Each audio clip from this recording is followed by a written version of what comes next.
آج ابو طالب انیم صاحب کی کتاب پر گفتگو کی آخری نشست ہے، اور امید ہے کہ جو بہت ضروری پہلو ہیں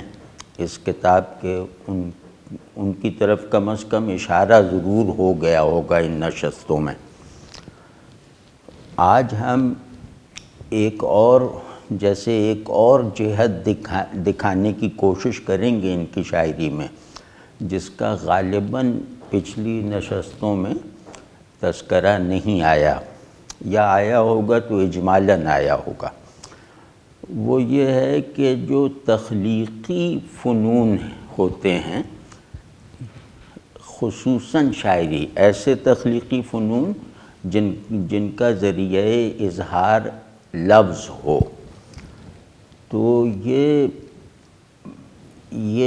لفظ پر سے کسی مخصوص معنی کا جبر ختم کر دیتے ہیں، یعنی لفظ کسی خاص چیز سے منسوب ہو جاتا ہے اس کے نام کے طور پر، تو یہ لوگ لفظ کو محض اسم کی حیثیت، کسی کے نام کی حیثیت سے آزاد کروا کے اسے خود مسمى بنا دیتے ہیں، اسے خود صاحب نام بنا دیتے ہیں، اور معنی اور لفظ میں جو ایک دوئی پیدا ہو چکی ہے کچھ مصلحتوں سے، کچھ ضرورتوں سے، یہ اسے بہت لطیف طریقے سے کہیں اور کہیں ایک شکوہ کے ساتھ جو ہے وہ ختم کر دیتے ہیں، یا اس دوئی کی موجودہ کنڈیشنز اور موجودہ پوزیشنز کو بدل دیتے ہیں۔ یہ جینوین شاعروں کا کام ہے، اور صرف شاعروں نہیں، اس میں اصل کام ہوتا ہے عارفوں کا، عاشقوں کا، کہ جن کا موضوع خدا ہے تو خدا کی طرف ذہنی یکسوئی جو ہے وہ بھی الفاظ کی وقت کو بڑھاتی ہے، اور لفظ کو کہیں کہیں یعنی کہ خدا کی تنزیہی شان سے مناسبت رکھوانے کے لیے معنی سے بے نیاز بھی کرتی ہے۔ اور یا عاشق ہے کہ وہ قلب سے متوجہ ہے، وہ پیشن سے متوجہ ہے، تو ہر لفظ میں کیفیت بھی مفہوم کے طور پر موجود ہوتی ہے، تو وہ گویا ایکسپیرینسیبل میننگ آرڈر ہوتا ہے لفظ میں، جسے ہم کہہ رہے ہیں کیفیت، تو وہ لفظ جس کیفیت سے خاص ہو جاتا ہے وہ یہ لوگ بدل دیتے ہیں۔ یہ عین ممکن ہے کہ یہ تکلیف کو راحت کے معنی میں استعمال کریں، اور راحت کو جو ہے وہ زنجیر کے مفہوم میں برتیں، تو خیر یہ ایک جو ہے بہت اجمالاً میں نے ایک تھیم چھیڑا ہے، اور وہ اس وجہ سے کہ یہ جو بڑا کام ہے یہ ان کی اس کتاب میں کہاں کہاں کس پہلو اور طرح سے جو ہے وہ کار فرما دکھائی دیتا ہے۔ تو ایک شعر پہلے دیکھ لیتے ہیں، پھر مطلب آج کچھ اسی طرح کے اشعار ہم دیکھیں گے جو ہمارے اس خیال کی تصدیق کریں گے انشاءاللہ کہ لو چراغوں کی اگائے گی فقط سائے انیم، لو چراغوں کی اگائے گی فقط سائے انیم، روشنی کی کوکھ میں اتنا دھواں بھر جائے گا۔ اب آپ دیکھیں کہ اس شعر میں جو الفاظ کردار کی حیثیت رکھتے ہیں وہ فرداً بھی اور اپنی ترکیبی حالتوں میں بھی طے شدہ معانی سے محسوس کریں تو ایک باغیانہ زور کے ساتھ آزاد ہوتے ہوئے دکھائی دے رہے ہیں۔ ہر لفظ، ہر وہ لفظ جس سے جو شعر کے مضمون میں کی تعمیر میں شریک ہے، ہر وہ لفظ اس صفت کا حامل ہے کہ اس کے اندر ایک ایسا وفور ہے جو معنی و لفظ کی دوئی سے باہر ہے، جو لفظ کو لفظ کی حیثیت سے نہیں رہنے دیتا اور معنی کو لفظ پر جیسے ایک حاکم جہت کے طور پر قبول نہیں کرتا۔ تو بالکل تھوڑا سا غور کریں تو ایسا محسوس ہونے لگے گا، جیسے لو چراغوں کی چراغ، یہاں چراغ جو ہے یا چراغوں، یہ جیسے ہی اس سے جو فعل منسوب کیا جا رہا ہے اس کی طرف ہم پہنچتے ہیں کہ یہ اگائے گی، تو ویسے ہی ہم گویا اس بات پہ کنونس ہو جاتے ہیں اور اس بات کو اپنے اوپر لازم کر لیتے ہیں کہ ہم چراغ کو اس کے معروف اور مروج وہ مفہوم میں نہ لیں، بلکہ وہ معروف اور مروج مفہوم وہ اس شعر کی سطح گرا دے گا، یہاں کے چراغ کا درجہ گھٹا دے گا۔ تو ابھی تو ہم دکھا رہے ہیں کہ معنی اور مفہوم مخصوص مفاہیم سے کیسے آزاد ہو رہے ہیں۔ تو چراغوں کو گویا کسان بنانا، چراغوں کو زرخیز زمین بنانا، دونوں صورتوں میں کہ حالت فعلی میں یہ چراغ ہے اور حالت انفعالی میں یہ ایک کشت ہے جس سے چیزیں اگتی ہیں۔ تو اب کیا اگائے گی؟ وہ ہے سائے، کہ چراغوں کی لو زمین وجود میں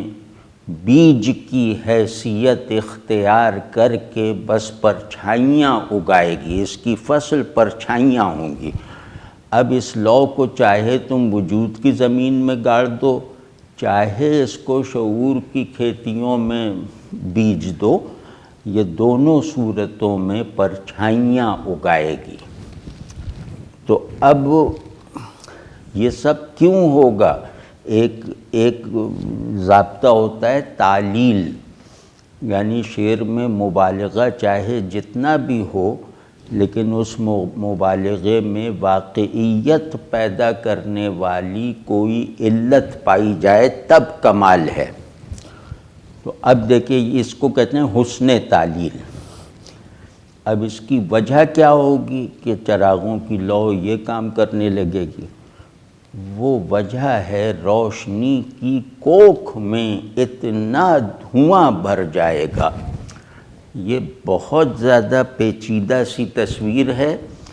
اور بہت ہی جیسے نیا تخیل ہے، یعنی روشنی کی کوکھ فرض کرنا اور پھر اس میں دھواں بھر جانے کا منظر دیکھنا اور دکھانا، اور پھر یہ ساری اسکیم ہے جس سے معنی پیدا ہو رہے ہیں،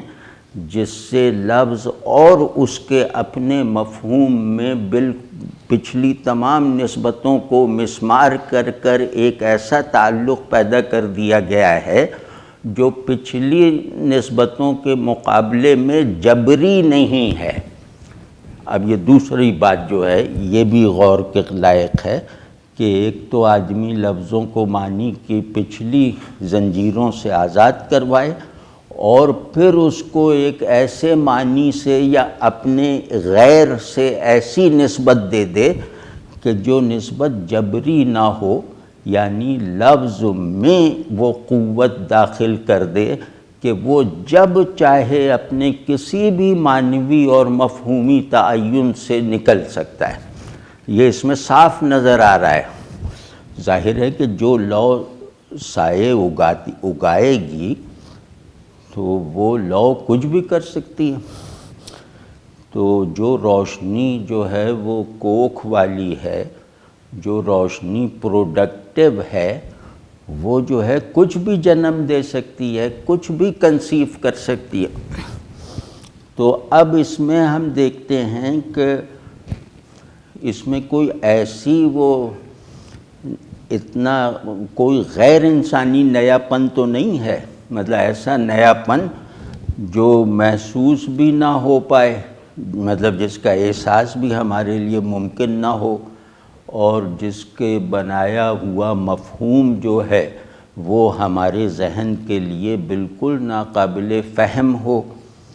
اور جس میں جو نقش کیا گیا ہے، جو امیج ہے، وہ ہماری آنکھوں کی روایت دید سے بالکل غیر متعلق ہو، تو یہ ایبسرڈ ہوتا ہے۔ ایبسرڈ اسی کو کہتے ہیں کہ شرائط فہم، شرائط دید وغیرہ پر مطلب کلیتاً پورا نہ اترنا۔ تو ایسا نیاپن بھی نہیں ہے جو اسے محمل بنا دے، ایسی غرابت پیدا کر دے کہ ہم اس سے خود کو ریلیٹ ہی نہ کر سکیں۔ تو وہ اب ہم دیکھتے ہیں کہ اس سے بننے والی سچویشن کیا ہے، یعنی معنی کہتے ہیں ایک سچویشن بنانے کو، معنی ایک سچویشن ہے۔ تو اب ہم دیکھتے ہیں کہ اس سے سچویشن کیا بن رہی ہے۔ وہ اب ہاں یہ ابھی یاد آیا کہ بعض جگہ سچویشن بنتی نہیں ہے بلکہ سچویشن میں سے شعر نکلتا ہے، اور بعض مرتبہ جو ہے وہ شعر خود اپنی سچویشن بناتا ہے، معنی کی بھی، کیفیت کی بھی، اپنے چینلز خود ہم میں منتقل کرتا ہے۔ تو یہ جو ہے یہ دوسری قسم ہے کہ یہ اپنی سچویشن بھی بنا رہا ہے، اور اس سچویشن سے خود کو ریلیٹ کرنا ہر اس ذہن کے لیے آسانی کے ساتھ ممکن ہے جیسے جو روحانیت اور جدیدیت وغیرہ کے تصادم اور تضادات کی جنگاہ میں خود کھڑا ہوا ہے۔ تو مجھے یقین ہے کہ فرض کیا سن 4000 میں یہ شعر اپنے خارجی اور ذہنی مصداقات پیدا کر لے گا، یعنی 4000 میں، سن 4000 میں پھر ہم یہ کہہ سکیں گے کہ ہاں دیکھتے نہیں ہو یہ شعر میں جو کہا گیا تھا وہ ہم دیکھ رہے ہیں۔ تو پھر اس سے ایک بات اور، مطلب کہ معنی کو حقیقی واقعی باور کروا کے اسے معطل رکھنا، یعنی معنی کو اپنا مصداق ابھی نہیں حاصل، یہ جو شعر کہہ رہا ہے یہ اس شعر کی تصدیق کرنے والی صورتحال مجھے اپنے اندر اور اپنے باہر دکھائی نہیں دیتی، یہ منظر میں نے کبھی نہیں دیکھا اور نہ امید ہے کہ میں کبھی دیکھوں گا، لیکن اس کے باوجود اس شعر میں تیقن کی اور ایک تجربے میں آ سکنے والے عنصر کا ایسا وفور ہے کہ جو مجھے یہ نہیں کہنے دیتا کہ میرے نہ دیکھنے اور نہ دیکھ سکنے کے باوجود یہ شعر مجھ سے بالکل غیر متعلق اور میرے لیے سراسر اجنبی ہے۔ وہ اس کا سبب یہ ہے کہ انسان میں اپنے مستقبل کے بارے میں کچھ حقیقی، منطقی اور کچھ تخیلی تصورات موجود ہوتے ہیں۔ تو جیسے ہمارے یہاں غالب تھے،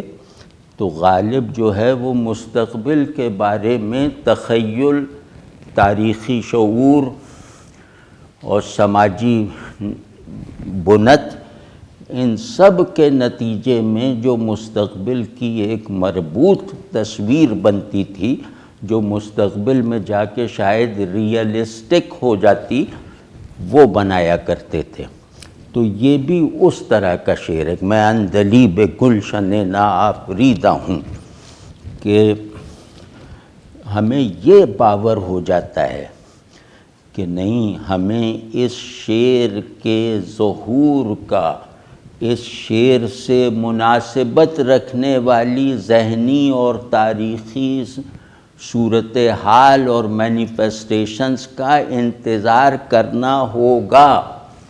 اب حال سے مستقبل کی طرف جانے کے لیے جو تخیل اور جو کشش یا جو خدشے، جو اندیشے لاحق ہیں، وہ ہمیں بتا رہے ہیں کہ یہ ہمارے خدشے اور اندیشے جو ابھی ہمارے ادراک میں نہیں آ رہے، اظہار میں نہیں آ رہے، وہ گویا اس شعر میں بیان ہو گئے ہیں۔ اور اس شعر کو پڑھتے ہی ہمیں ایسا محسوس ہوا کہ ہم جب نہیں رہیں گے تب یہ سب ہو جائے گا۔ تو یہ مطلب اس کی یہ سمجھیں پوسٹ ماڈرن میننگ اسٹرکچر ہے، اور اس میں بالکل لگ رہا ہے کہ جیسے سائبر ٹیکنالوجی انسانی ذہن پہ غالب آ کر ذہن کی تمام ادراکی قوانین کو، ذہن کی تخیلی قوتوں کو، سب کو جو ہے وہ تہس نہس کر دے گی۔ اور ظاہر ہے کہ جب ذہن جو ہے یعنی باہر کی دنیا کو معنی دینے والی واحد قوت وہ اپنی بنیادی بناوٹ کھو بیٹھے گا، تو پھر وہ خارج بھی اسی کی مناسبت سے ہوگا۔ تو ذہن بھی ایسا ہوگا جو چراغوں سے سائے اگنے کی توقع رکھتا ہے، جس کے لیے ممکن ہے، اور اس ذہن کا موضوع یعنی خارجی دنیا بھی ایسی ہوگی کہ وہاں واقعی پھر چراغ جو ہیں وہ سائے اگانے لگیں گے، وہاں واقعی روشنی کی کوکھ میں دھواں بھر جائے گا۔ اور تھوڑا سا اور اگر کہیں تو یہ مبالغہ نہیں لگتا، یہ بہت منفرد ہے، بہت نادر احساس اور تصور اور اظہار ہے، لیکن کوئی چیز اس میں ہے جو اسے مبالغہ کہنے سے روکتی ہے۔ اب آپ بتائیے کہ شاعری کی ہر تعریف مبالغے کے ہر انتہائی تصور کے مطابق یہ شعر مبالغے سے چھلک رہا ہے، یعنی فہم شعر کے پچھلے قوانین کے مطابق، لیکن ہمیں جھجک ہو رہی ہے اسے مبالغہ کہتے ہوئے۔ مبالغہ کا مطلب ہے کہ ہو سکتا ہے کہ یہ چیز واقعی ہو، لیکن اس کا بیان اس چیز کی واقعیت سے بہت زیادہ ہے، اور اتنا زیادہ ہے کہ واقعیت کی طرف سے نظر ہٹ گئی۔ اس کو کہتے ہیں شاعری میں مبالغہ۔ تو اس میں بالکل نہیں لگتا، ہم بالکل نہیں جانتے یہ ساری چیزیں، لیکن اس کے باوجود ایک آدمی ایسا اظہار دیتا ہے کہ ہم بالکل نہ جاننے کی حالت میں اور نہ جان سکنے کے یقین کے باوجود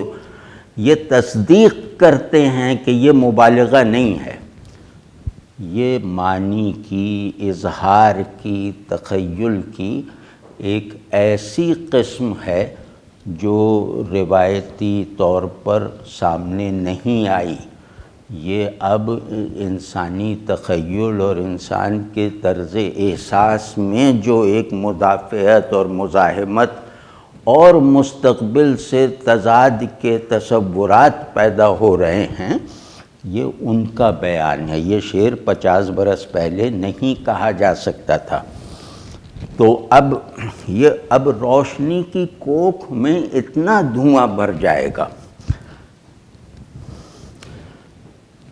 روشنی پرنسپل ہے اور ایک جامع اصول ہے، یعنی روشنی وجود کی کفیل ہے اور شعور کی مربی ہے۔ یہ اگر نہ رہ جائے تو وجود معدوم ہے اور شعور جو ہے وہ مجہول ہے، مطلب وہ خود اپنے ہی شعور سے محروم رہ جائے گا۔ تو اب اس کو آپ دیکھیے کہ وہ پرنسپل ہے، روشنی جیسے ایک کازمک پرنسپل ہے، ایک ڈیوائن پرنسپل ہے، جو بھی بڑے سے بڑا نام آپ دے دیں، تو اس روشنی سے مستفید ہوتے ہوئے انسان نے چراغ ایجاد کیا،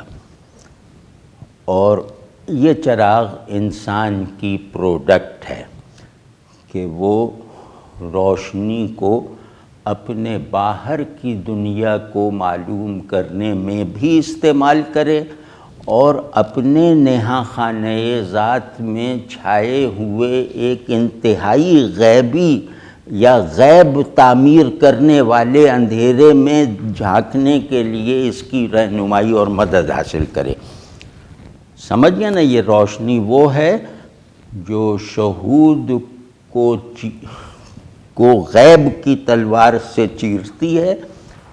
اور غیب کو جو ہے وہ شہود سے مطابقت رکھنے والا ظہور دیتی ہے۔ تو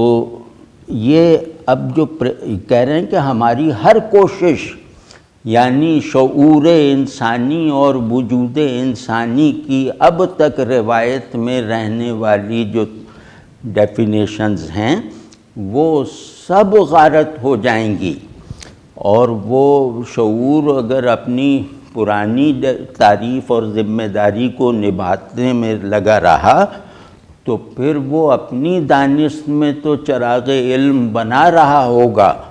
لیکن اس چراغ علم سے جہالت پیدا ہوگی۔ اسی طرح میرا جذبہ وجود جو ہے وہ اپنی روایت کے مطابق جو ہے وہ کائنات میں بھی وہ پیشن پیدا کر رہا ہوگا جو اسے اس کے ساتھ ہم وجود اور ہم حال بنائے۔ یعنی شعور کائنات کی غیریت کے اصول پہ ہوتا ہے، وجود کائنات کے ساتھ ہیومن آئیڈینٹیٹی کی بنیاد پہ ہوتا ہے۔ تو وہ بھی اگر اپنے وجودی پیشن کو اپنی روایت کے ڈھب پر استعمال کرے، یا اپنی روایتی ساخت پر رہتے ہوئے اپنے جذبہ وجود کو وہ کائنات کے ساتھ دوئی پیدا کرنے، دوئی کو کمزور کرنے کے لیے صرف کرے گا، تو اس سے بھی عدم کے سوا کچھ نہیں پھیلے گا۔ پھر انسان اور کائنات میں جو عینیت ہے، ایک ہونے کی مطلوبہ جو حالت اور آئیڈیا ہے، وہ وجود کی بنیاد پر پورا نہیں ہوگا، عدم کی بنیاد پہ پورا ہوگا۔ یعنی ہمارا مقصد ہے کہ سب زندہ ایک جیسے ہیں، ایک ہی وجود سے ہیں فرض کیا، تو وہ کہیں گے اس سے مضبوط دلیل یہ ہے کہ سب مردے ایک جیسے ہیں۔ یعنی مردوں میں موت یکساں ہے، اب فرق مراتب کے بغیر، لیکن زندوں میں زندگی اور وجود ایک ہونے کے باوجود فرق مراتب بہت ہے، کوئی زیادہ موجود ہے، کوئی کم موجود ہے، لیکن ہم یہ نہیں کہہ سکتے کوئی زیادہ مر گیا ہے، کوئی کم مر گیا ہے۔ تو ایک عدمیت شرط وحدت بنے گی، وجود اب ایک بے معنی تصور، ایک فرسودہ کیفیت بن کے رہ جائے گا۔ تو اب یہ کہہ رہے ہیں کہ یہ میں اس پرنسپل میں دیکھ کے بات کر رہا ہوں جس سے آدمیت اور کائنات میں وجود کے وجودی نظام کا جو پورا میکینزم ہے وہ سمٹا ہوا ہے، جو اسی سے گائیڈ ہوتا ہے، گورن ہوتا ہے۔ تو وہ یہ ہے کہ اصل وجود اور اصل شعور جو ایک ہے، یعنی روشنی، اس کے اندر جو پروڈکٹیوٹی اور ری مینیفیسٹیشن کا جو ری سائیکلنگ کا اپنی مسلسل اظہار، مسلسل پانی دینے کا جو عمل چل رہا ہے شعور اور وجود کے پودوں کو، وہ پروڈکٹیوٹی وجودی کے بجائے عدمی ہو جائے گی۔ پہلے روشنی کی کوکھ میں امر الہی بھرا ہوتا تھا، پہلے امر الہی سے روشنی حامل تھی، اب جو ہے وہ عدم سے ہے۔ اب اپنے تضاد سے اپنے متضاد سے یہ جیسے بھر گئی ہے، اور وہ تضاد بھی معروف تضاد نہیں ہے کہ تاریکی اور روشنی، وہ تضاد اس سے اوپر کا تضاد ہے، وہ فارمز کا تضاد نہیں ہے کہ روشنی کی فارم اور اندھیرا، یہ ظاہر متضاد ہیں، یہ ہے وجود اور عدم، علم اور جہل کا تضاد، اور خلاقی اور بانجھ پن کا تضاد۔ تو کہتے ہیں وجود کی حرکت رک جائے گی، شعور کے پھیلاؤ سمٹ جائے گا، اور یہ دونوں جو ہیں وہ ان دونوں کو پھر معدومی کی نسبت سے، مطلب ان پر عدم کی نسبت وجود کی نسبت سے اور جہل کی نسبت علم کی نسبت سے زیادہ ہو جائے گی، بڑھ جائے گی یا اس پہ غالب آئے گی۔ تو اب آپ سمجھیں نا کہ یہ اس طرح کا شعر ہے جیسے میں کہوں کہ سورج پر پانی کا چھڑکاؤ کرنا، تو مستقبل میں سورج پر پانی کا چھڑکاؤ کیا جائے گا، یا مطلب اس طرح کی اب یہ جو میں کہہ رہا ہوں کہ سورج پہ پانی کا چھڑکاؤ، یہ مبالغہ ہے، اور اس کی اگر کوئی تعریف بھی کرے گا تخیل کی جہت سے تو ظاہر ہے وہ تعریف اسی طرح کرے گی، دیکھو محال چیز کو بھی محسوس کرنے کے لائق بنا دیا، تصور میں آنے کے قابل بنا دیا، لیکن ظاہر ہے یہ سب کبھی ہونا ہی نہیں ہے، نہ ہو سکتا ہے۔ لیکن یہ جو ہے روشنی کی کوکھ میں دھواں بھرنا اور چراغوں کا سائے اگانا، یہ مطلب لگتا ہے ممکن ہے، لوگ ایسا دیکھیں گے۔ تو یہ شعر کی مطلب بہت عجیب سی بنت ہے کہ منتہائے مبالغہ، یا یوں کہہ لیں کہ استحالے اور امکان کو جو ہے وہ ایک کر دیا ہے، یعنی استحالہ سمجھتے ہیں نا کہ محال ہونا اور ممکن ہونا، یہ دونوں جیسے اضافی لگتے ہیں کہ نہ ہم کہہ سکتے ہیں کہ محال ہے، نہ یہ کہہ سکتے ہیں ممکن ہے۔ اب اس کے بارے میں کیا کہہ سکتے ہیں، وہ اس کا انتظار ہے جب یہ شعر اپنے مفہوم کے مصداقات پیدا کر لے گا۔ اچھا، اسی طرح اس سے جو ہے وہ، ہاں اس میں دیکھا نا کہ سائے اور دھوئیں کا رنگ ایک جیسا ہوتا ہے، پھر دھواں جو ہے مگر عدم کا مظہر ہے، سایہ ہے مگر بذات معدوم ہے۔ تو یہ بھی دونوں رعایتیں اگر دیکھیں تو وہ خاصے نئے احساسات جیسے جاگتے ہوئے محسوس ہوں گے۔ بس یہ کمال ہے، اور شعر سے کیا چاہیے۔ اسی طرح اب یہ جو اس شعر کی سچویشن میں انسان داخل ہے، مطلب انسان جیسے مرکزی کردار ہے، خطیب بھی انسان ہے اور سامع بھی انسان ہے، جو شعر ہم نے ابھی پڑھا ہے۔ اب ایک شعر ہے جس میں انسان کہیں نہیں ہے بلکہ وجود اپنے تمام ظہور، لامتناہی ظہور کے ساتھ پینٹ کیا گیا ہے، اور اس میں پھر یہ دکھایا گیا ہے کہ صرف ہیومن پرسیپشن میں نہیں، صرف انسانی باطن ہی میں نہیں انقلاب آ رہا، بلکہ یہ کائنات اپنی لامتناہیت کے ساتھ حالت تعطل میں ہے، یہ معدومی کی حرکت سے بڑھ رہی ہے، یہ موجود ہونے میں اضافہ، اس کی حرکت اس کی موجودیت میں اضافہ نہیں ہے، اس کی معدومیت سے قریب لے جانے والی قوت ہے۔ تو وہ دیکھیں وہ شعر کیا ہے، وہ حبس ہے کہ ستارے بھی ٹمٹماتے نہیں، وہ حبس ہے کہ ستارے بھی ٹمٹماتے نہیں، سو کائنات کو اب آس سانحے کی ہے۔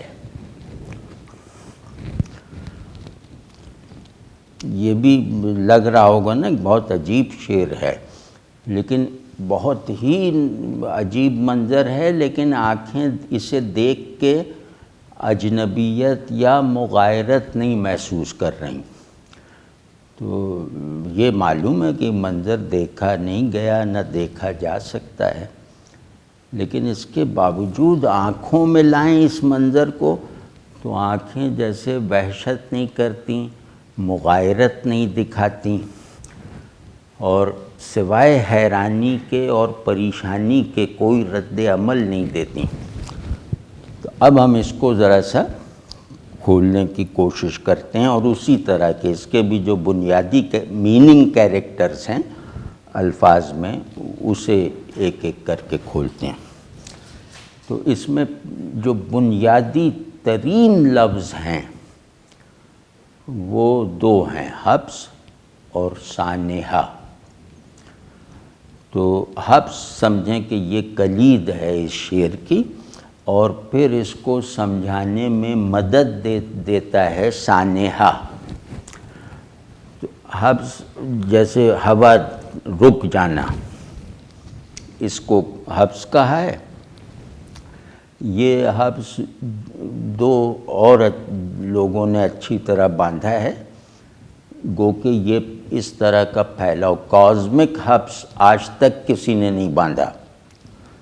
تو جیسے جوش کا بہت مشہور شعر ہے کہ نہ بوئے گل نہ باد صبا مانگتے ہیں لوگ،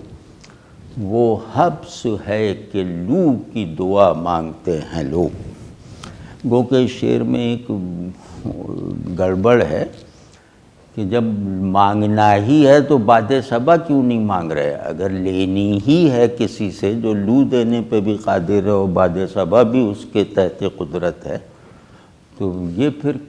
مریضانہ حرکت کیا ہے کہ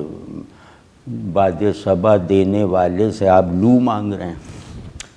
تو یہ گویا دینے والے کی توہین ہے نا. خیر،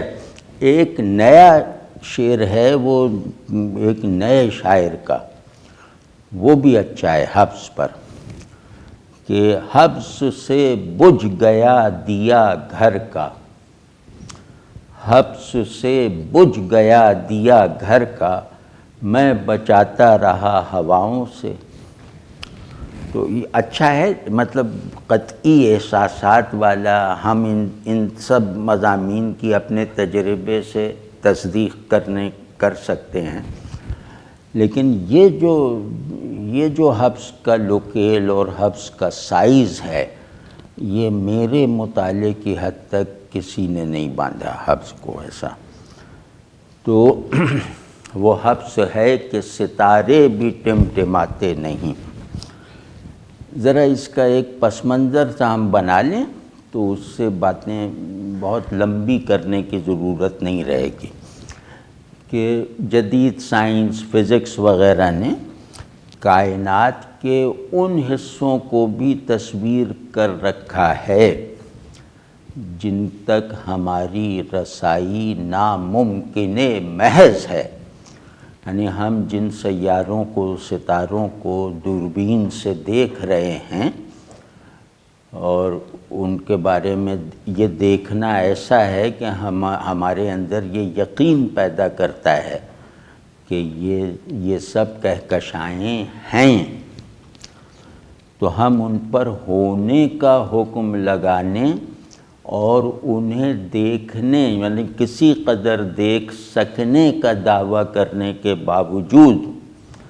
ان تک پہنچنے کا وہم بھی نہیں کر سکتے، مطلب بالکل محال ہے. تو اب اس سے جو ہے یہ پوری سچویشن ہے. اب اس میں ذرا سا غور کیجئے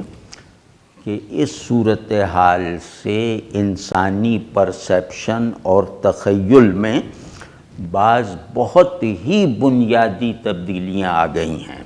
یا آ سکتی ہیں. جیسے مثال کے طور پہ کہ اب باہر کی جو کائنات ہے، یہ مشاہدے کی روح سے آنکھوں کی دیکھی ہوئی کائنات بھی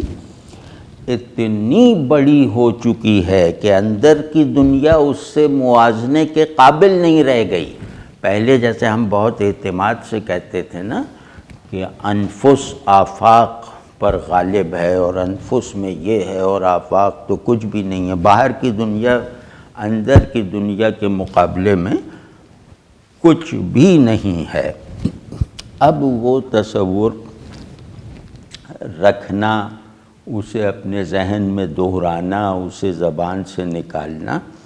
اب شاید ممکن نہ رہے، یا ہو سکتا ہے کہ نہ رہ گیا ہو۔ تو مطلب اندر کی دنیا کا اب کیا تصور ہے؟ جس نے ناسا کی دوربین سے باہر کو دیکھا ہے وہ تو اندر کی دنیا کی طرف اول تو توجہ دینے کے لائق نہیں رہا، کیونکہ اس کا مزاج دید بدل دیا ہے ناسا کی دوربین نے، اس کا مقصود دید بدل دیا ہے۔ تو اب اس پورے روایت دید کی اکھاڑ پچھاڑ کے بعد اب کوئی آدمی اگر اپنے اندر دیکھے بھی، یعنی ناسا کی دوربین پہ 15 منٹ لگا کر پھر وہ اپنی طرف گوتم بدھ جیسی یکسوئی کے ساتھ مراقبہ بھی کرے تو اس سے بس اگر زیادہ یہی دکھائی دے گا کہ جیسے ایک لق و دق صحرا میں کوئی چھوٹی سی کسی راہب کی کٹیا ہے جسے ایک مٹی کے دیے نے مکمل تاریکی سے فی الحال بچا رکھا ہے۔ کل کیا ہوگا یہ ہمیں نہیں معلوم، مطلب اس طرح کا ہے اب ہمارا باطن ہماری پرسیپشن میں۔ تو اور دوسری طرف مطلب ایک باطن سے الگ ہٹ کے کہ مشاہدہ جو ہے، یعنی آنکھوں کی تصدیق حاصل کر لینے والے وہ مناظر جو ابھی ہماری سمجھ میں بھی نہیں آ رہے، یہ مطلب آنکھیں جو ہیں وہ تخیل سے اتنی آگے نکل چکی ہیں کہ ذہن اور صورت یعنی مائنڈ اینڈ فارم، ان کا جو روایتی کلاسیکی اور اب تک چلتا آیا تعلق جو ہے وہ بچکانہ سا لگنے لگا ہے۔ اب جو ہے وہ صورت یعنی فارم کی تعریف بدل چکی ہے، اور ذہن کی ماہیت بھی گویا بدلنے کو ہے۔ تو یہ سچویشن ہے جس میں یہ شعر ہے کہا گیا ہے۔ تو اب آپ دیکھیں کہ وہ جو میں کہہ رہا تھا کہ حبس کا لفظ واقعی ایسا میں نے کہیں نہیں پڑھا، تو حبس کا لفظ اس شعر میں اس اعتبار سے بھی بہت ندرت اور معنویت رکھتا ہے کہ صورتوں سے بننے والی کائناتی لامتناہیت انفینٹی جیسے تخیل کے دائرے میں آتی ہوئی محسوس ہوتی ہے۔ اس سے گویا ہمیں اپنے شعور اور اپنے آدمیت پر جیسے تھوڑی دیر کے لیے اعتماد سا ہو جاتا ہے کہ ہم اس لامتناہیت کی باؤنڈریز ڈرا کر سکتے ہیں اور اسے وہ معانی بھی دے سکتے ہیں جن معانی کی اس کو ضرورت ہے، ہمیں نہیں، اس کو ضرورت ہے۔ تو کیونکہ انسان دنیا کے ساتھ تعلق کے اس انداز پہ رہا ہے کہ یہ دینے والا ہے، وہ لینے والی ہے، تو اب صورتحال تو بالکل بدل گئی، لیکن ذہن کو اپنی تبدیلیوں کو محسوس کر لینے، مان لینے کے باوجود ایک بنیادی اعتماد کی ضرورت تھی کہ کچھ بھی ہو، لامتناہیت فزیکلائز ہو جائے، لامتناہیت خارج میں وجود پالے، تو بھی میرا ذہن یا میرا تخیل اس کی باؤنڈریز ڈرا کر سکتا ہے۔ وہ حبس کے لفظ سے واضح ہے۔ تو وہ جیسے واضح ہو گیا نا، اب اس میں مطلب تھوڑا سا اور جیسے بالکل سامنے کی بات ثبوت کے طور پہ کہنے کی کوشش کر رہا ہوں کہ جیسے ابھی ناسا کی دوربین کا ذکر ہوا نا،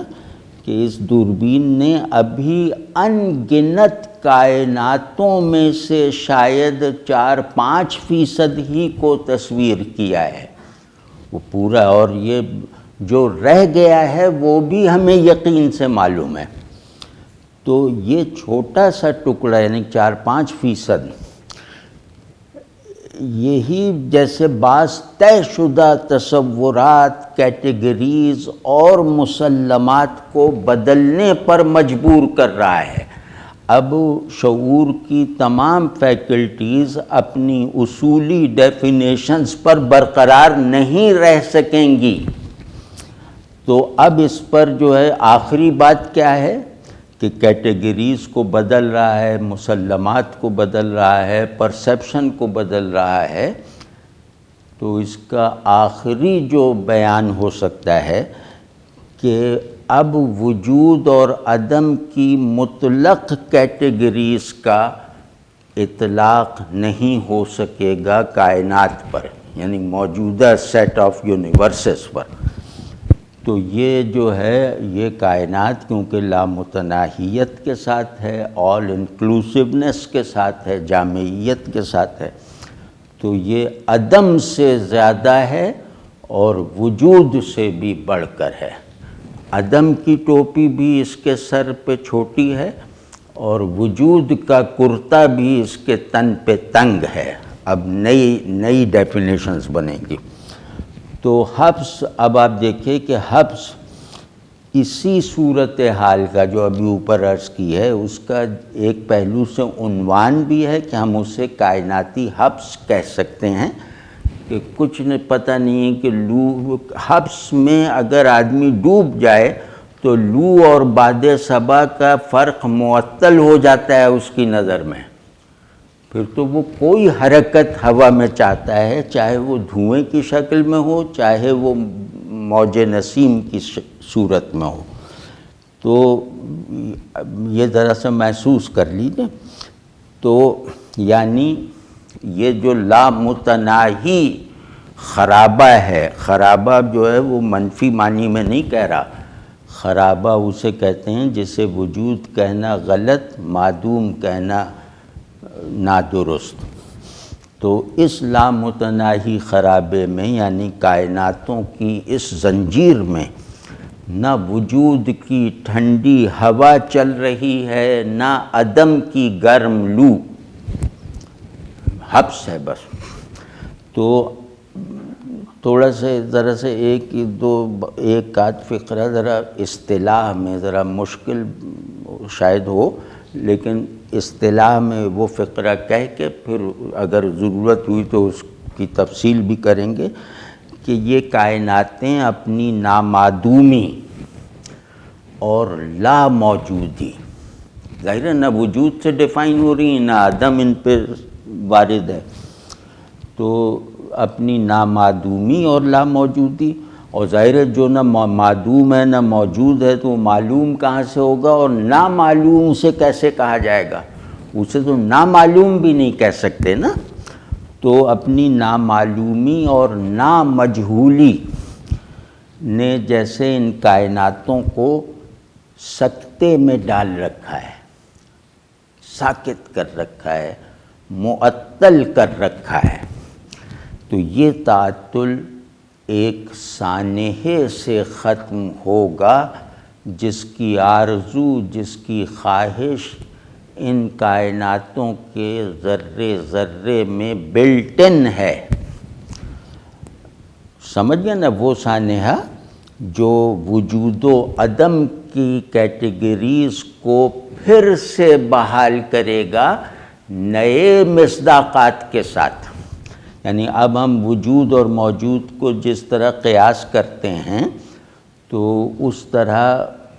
کائنات کا مطالعہ کرتے ہوئے وجود اور موجود کی وہ نسبت وہاں کارگر نہیں رہے گی۔ اسی طرح جس طرح ہم عدم اور معدوم کو تصور میں لاتے ہیں تو عدم اور معدوم کے ہمارے جو مسلمہ تصورات ہیں وہ وہاں کام نہیں آئیں گے کائنات کے مطالعے میں، لیکن وجود و عدم کو ری اسٹرکچر کر دیا جائے گا، وجود و عدم کو ان کے دو پلرز بنانے میں اس سانحے کی وجہ سے کامیابی ہو جائے گی۔ تو اب یہ سانحہ جو ہے، آس میں نے عرض کیا نا، آس حال ہوتا ہے، آس میں کیفیت زیادہ ہے، مفہوم نہیں نہ ہونے کے برابر ہے۔ آس میں جو چاہتا ہوں وہ نامعلوم ہے، اور آرزو اور حسرت وغیرہ میں جو چاہتا ہوں وہ معلوم ہے۔ تو اس وجہ سے میں اسے کہہ رہا تھا کہ آس شعور میں نہیں ہے، آس وجود کا حال ہے۔ تو یہ حال ان کائناتوں میں بلٹ ان ہے، مطلب ان کی فطرت ہے یہ آس، حالت انتظار، اور کچھ نہیں معلوم کہ کس چیز کا انتظار ہے۔ تو سانحہ جیسے جو ہے آس سانحے کی ہے، سانحہ یہ یہاں جو ہے وہ فرض کیا قیامت ہے، وہ قیامت جس سے ہم کسی قدر مانوس ہیں، اور جس کی تفصیلات سے، جس کے تاثیرات سے بھی ہم ضروری حد تک باخبر ہیں، انہی معنوں میں ہم کہہ رہے ہیں۔ تو یہ سانحہ کیا ہے؟ سانحہ کہتے ہیں اچانک بغیر کسی وارننگ کے برپا ہو جانے والی ٹریجڈی کو۔ تو جو اچانک ہونے کی وجہ سے فوری طور پہ سمجھ میں نہیں آتا کہ اس سے اپنے احساس غم کو متعلق کرے یا احساس نشاط کو متعلق کرے۔ تو سانحہ جو محسوسات کے انتخاب میں ذرا تعطل پیدا کر دے وہ ہوتا ہے۔ تو یہ قیامت ہے، اور قیامت کیا ہے؟ موجود کو معدوم اور معدوم کو موجود کر دینے والا سانحہ۔ اس بات پہ ذرا غور کیجیے گا۔ تو اب آپ سوچیں کہ اتنے قیمتی نکات، اتنا بڑا کینوس بنا کر ان معانی کا اظہار، جن معانی کی تشکیل کا سامان فی الحال ہمارے ذہن کے پاس موجود نہیں ہے، تو یہ مطلب کمال کی بات ہے، کمال کی بات ہے۔ تو اسی طرح دو شعر اور دیکھ لیتے ہیں کہ اب یہ دو شعروں پہ تو یہ بہت زیادہ وہ مطلب بات کرنی ضروری تھی۔ تو اب ایک شعر سناتا ہوں جو خوبصورت بہت ہے، اور اس میں لگتا ہے کہ ایک اصول، ایک تقدیری اصول بہت سبک انداز سے اور خوبصورتی سے بیان کیا گیا ہے۔ اور یہ شعر اس واسطے سے پڑھ رہا ہوں کہ اسی زمین میں میرے استاد سلیم احمد کی بھی غزل ہے۔ تو ہوا تو اب بھی تازہ دم کھڑی ہے، ہوا تو اب بھی تازہ دم کھڑی ہے، خدا جانے دیے کس سے لڑے ہیں۔ عجیب شعر ہے، مطلب یہ یاس کا منتہا ہے، ایگونی یاس اس کا منتہا ہے، اور یاس وجود کے کیفیات کا بھی منتہا ہے، اور شعور کی سرگرمیوں کا بھی آخری نتیجہ ہے، یہ سمجھ لیں۔ تو اب یہ کہہ رہے ہیں کہ یہ جو فلاں تاریخ سے لڑا، فلاں اندھیرے سے لڑا، فلاں ظلم سے لڑا، جہل سے لڑا، شیطان سے لڑا، یعنی حق و باطل، اپنی سہولت کے لیے ہم کہتے ہیں کہ حق و باطل، بدصورت خوبصورت، خیر و شر، یہ ایک جنگاہ ہے نا، یہ رزمگاہ ہے یہ دنیا، کہ یہ ان دونوں کی لڑائی کے نتائج کی منتظر ہے۔ خیر و شر کی لڑائی کا نتیجہ ہمارا حال اور مستقبل اور ہمارا ظاہر و باطن سب ہے۔ تو یہ اس شعر کا مضمون تو یہ ہے کہ شر ہمیشہ اس دنیا میں خیر پر غالب رہے گا، باطل ہمیشہ حق کے مقابلے میں زیادہ طاقتور رہے گا، شیطان ہمیشہ پیغمبروں سے زیادہ قوت اور اختیار رکھنے والا رہے گا اس دنیا میں۔ تو وہ ساری آپ جتنی بھی صورتیں تضادات میں لڑائی اور پھر اس میں منفی کی فتح اور مثبت کی شکست یا دبنے کو تصور کریں، جن اصطلاحوں میں بھی، یہ شعر ان کا بیان ہے۔ اب اس میں خوبصورتی جو ہے نا وہ ایک رعایت لفظی سے ہے، بلکہ ایک رعایت لفظی سے اور ایک صفت کے بیان سے، کہ ہوا کا تازہ دم ہونا، یہ جیسے مناسبات لفظی کی عمدہ مثال ہے کہ دم ہوا ہی ہوتا ہے نا، اور تازہ دم ہونا مطلب اس میں کوئی تعطل نہ آنا، اس میں کوئی رخنا نہ پڑنا، ہوا پر تھکن طاری نہ ہونا، ہر وقت اپنے کام پر مستعد رہنا، تھکے بغیر رکے بغیر۔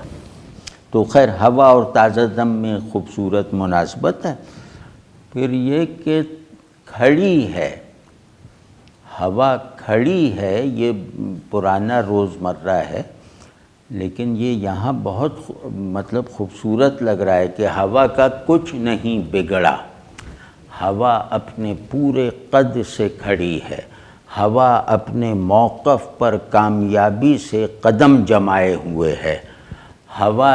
کھڑے ہو کر لیٹے ہوئے مقتولین پر ہنس رہی ہے اور آگے مقتولین کی تعداد بڑھانے کا منصوبہ بنا رہی ہے، مطلب سب اس میں آ گیا۔ اور پھر خدا جانے دیے، اس میں ایک یاس کے ساتھ ساتھ طنز بھی ہے، وہ بہرحال میں اس کی تفصیل میں نہیں جاؤں، بس خدا جانے میں وہ ہے۔ تو یہ جو حق کے سپاہی ہیں، یہ باطل کے اصلی سپاہیوں سے نہیں لڑتے، یہ ان سپاہیوں کو پہلے ایجاد کرتے ہیں اپنے سے کمتر اور کمزور بنا کر، پھر ان پر تیغ زنی کی مشق کر کے نعرہ فتح بلند کر دیتے ہیں، اور پھر جب گھر سے نکلتے ہیں تو وہ ہوا تازہ دم کھڑی ملتی ہے۔ تو بہت عمدہ ہے، بہت عمدہ۔ تو اب جناب یہ ایک شعر جاتے جاتے، بس آج کیونکہ یہ سلسلہ گفتگو تمام ہو گیا، تو ایک شعر جاتے جاتے پڑھتے ہیں کہ اسی لیے تو یہ کوزہ کبھی نہیں بھرتا،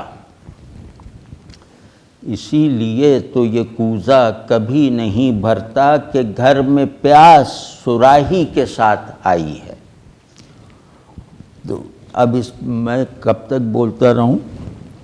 اس پہ ذرا آپ لوگ غور کیجئے، اور اس پہ جو 3 الفاظ ہیں، کوزہ، پیاس اور صراحی، اس پہ ذرا سا غور کیجئے اور سمجھیے کہ انسان اور اس کے آئیڈیلز، انسان اور اس کے مقاصد،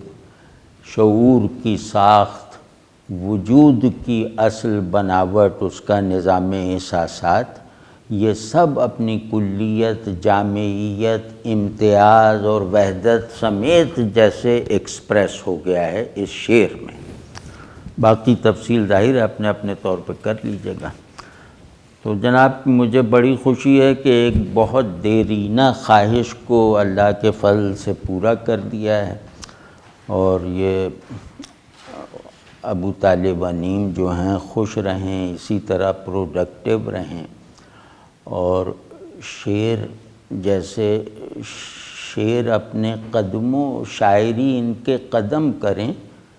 ان کے سر کی مصروفیت کچھ اور ہو، ان کے قلب کا شغل کچھ اور ہو، اور مجھے امید ہے کہ ایسا ہی ہو رہا ہے اور ایسا ہی ہوتا رہے گا ان کے ساتھ۔ تو بہت شکریہ، بہت نوازش۔ السلام علیکم ورحمۃ اللہ۔